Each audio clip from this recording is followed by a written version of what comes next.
بسم اللہ الرحمن الرحیم قال النبی صلی اللہ علیہ وسلم ان نفسا لن تموت حتى تستكمل رزقها فاتقوا الله واجملوا في الطلب ولا يحملن احدكم استبطاء الرزق ان يطلبه بمعصیۃ اللہ۔ حضور نبی کریم سرور دو عالم صلی اللہ علیہ وسلم نے ارشاد فرمایا، کسی شخص کو موت نہیں آ سکتی اس وقت تک جب تک وہ اپنا رزق مکمل نہ کر لے، لہٰذا اللہ سے ڈرو اور اللہ سے رزق طلب کرنے میں اچھا طریقہ اختیار کرو،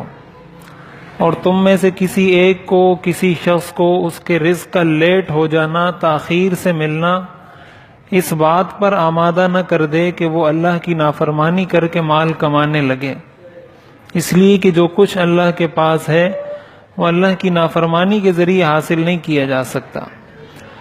یہ ابن ماجہ کی روایت ہے، حضرت ابو امامہ رضی اللہ تعالیٰ عنہ اس حدیث شریف کے راوی ہیں۔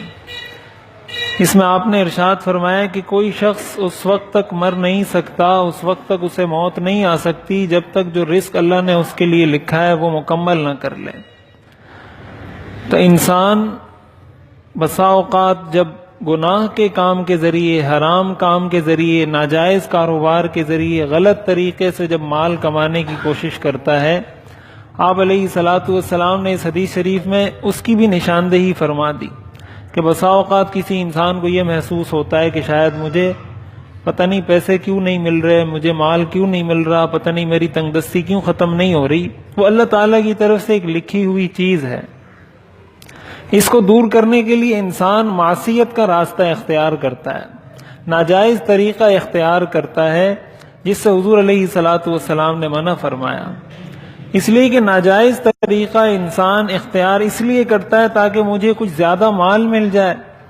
تو ظاہر مقدر میں جو لکھا ہوا ہے اس سے زیادہ تو مل نہیں سکتا، اور ایسا ہو نہیں سکتا کہ جو مقدر میں لکھا ہے وہ نہ ملے۔ کتابوں میں آتا ہے کہ کسی دانا سے کسی نے پوچھا کہ رزق کے بارے میں آپ کیا کہتے ہیں، تو اس نے کہا کہ اگر یہ تقسیم ہو چکا ہے، اگر یہ قسمت میں لکھا جا چکا ہے تو جلدی مت کرو، اور اگر تقسیم نہیں ہوا اور قسمت میں نہیں لکھا گیا پھر اپنے آپ کو تھکاؤ نہیں۔ اگر اللہ نے تقسیم کر دیا ہے، اور ظاہر ہے کہ اللہ نے تقسیم کر دیا، اللہ تعالیٰ فرماتے ہیں نحن قسمنا بینہم معیشتہم، کہ ہم نے تقسیم کر دیا یہ سب کچھ۔ اور اللہ تعالیٰ نے ارشاد فرمایا وَمَا مِن دَابَّةٍ فِي الْأَرْضِ إِلَّا عَلَى اللَّهِ رِزْقُهَا، کہ دنیا کے اندر ہر چیز کا، ہر انسان، ہر جانور، ہر چلنے والے حیوان کا رزق ہمارے ذمہ ہے۔ جب اللہ تعالیٰ نے تقسیم کر دیا ہے اس کا مطلب وہ پہنچ کر رہنا ہے۔ اب یہ انسان پر ڈیپینڈ کرتا ہے کہ وہ اس کے لیے حلال طریقہ اختیار کرتا ہے یا حرام طریقہ اختیار کرتا ہے۔ حرام طریقہ اختیار کر کے بھی اپنی قسمت سے زیادہ حاصل نہیں کر سکتا۔ جب حاصل نہیں کر سکتا تو گویا یہ ایک لا حاصل بے فائدہ کوشش ہے، اور ایسی بے فائدہ جو صرف بے فائدہ نہیں بلکہ نقصان دہ ہے،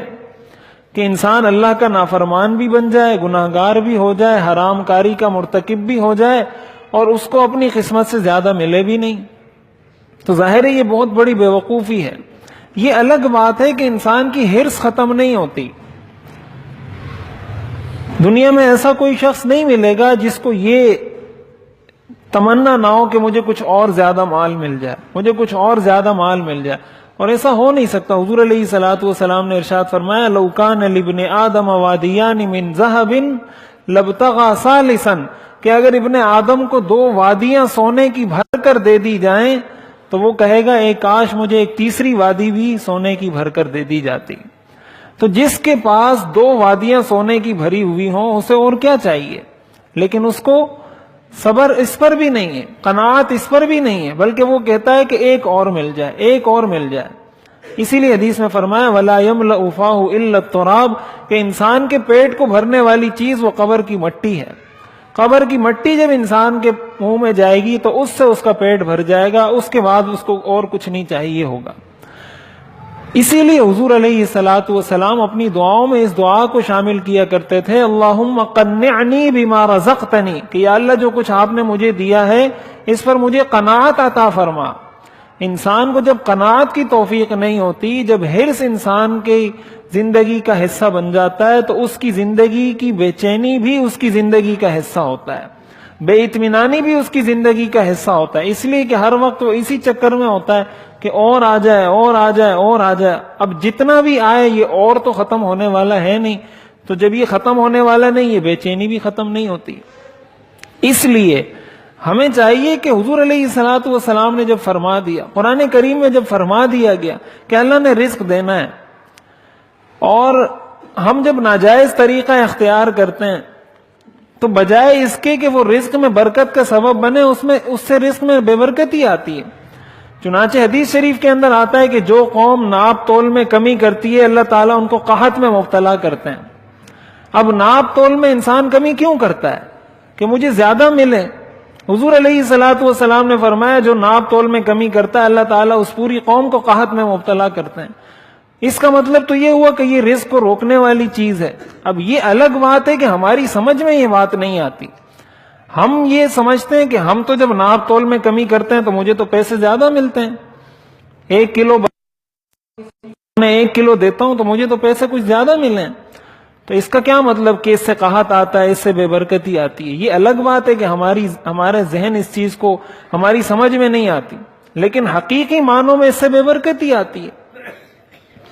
قرآن کریم کے اندر اللہ تعالیٰ نے جس بستی کا تذکرہ کیا، ضرب اللہ قریۃ، جو مثال بیان کی اللہ تعالیٰ نے ایک بستی کی کہ اللہ تعالیٰ نے ان کو سب کچھ دیا ہوا تھا، یأتیہا رزقہا رغدا من کل مکان فکفرت بانعم اللہ فاذاقہا اللہ لباس الجوع والخوف، کہ جب انسان اللہ کی نافرمانی کرتا ہے تو اللہ تعالیٰ اس کو بھوک کا لباس پہنا دیتے ہیں، یعنی وہ سر سے لے کر پاؤں تک بھوک ہی بھوک میں مبتلا رہتا ہے۔ تو رزق کی برکت، زندگی کی برکت، اطمینان، یہ اس چیز میں ہے کہ انسان کمائے، کمانے سے شریعت نہیں روکتی، حلال طریقے سے، جائز طریقے سے، جن اسباب کو اختیار کرنے کی شریعت نے اجازت دی ہے، حدود میں رہتے ہوئے، کہ حقوق اللہ بھی انسان ادا کرتا رہے، بندوں کے حقوق بھی ادا کرتا رہے، اور ساتھ ساتھ اپنی کمائی بھی کرتا رہے۔ ان ساری چیزوں کے ساتھ اگر کوئی کماتا ہے، کم کماتا ہے، زیادہ کماتا ہے، شریعت اس سے نہیں روکتی، لیکن ناجائز طریقہ اختیار، سب سے پہلا سبب تو یہی ہے کہ انسان گناہوں کو چھوڑے۔ اصل میں ہماری قوم عادی اس چیز کی ہو گئی ہے کہ ان کو کوئی وظیفہ بناتے ہیں، یہ وظیفے تو شاید کوئی حدیث سے ثابت ہوگا، کوئی کسی صحابی کا عمل ہوگا، یہ قرآن کی آیت سے ثابت ہے، وَيَجْعَلْ لَكُمْ أَنْهَارًا، یہ قرآن سے ثابت ہے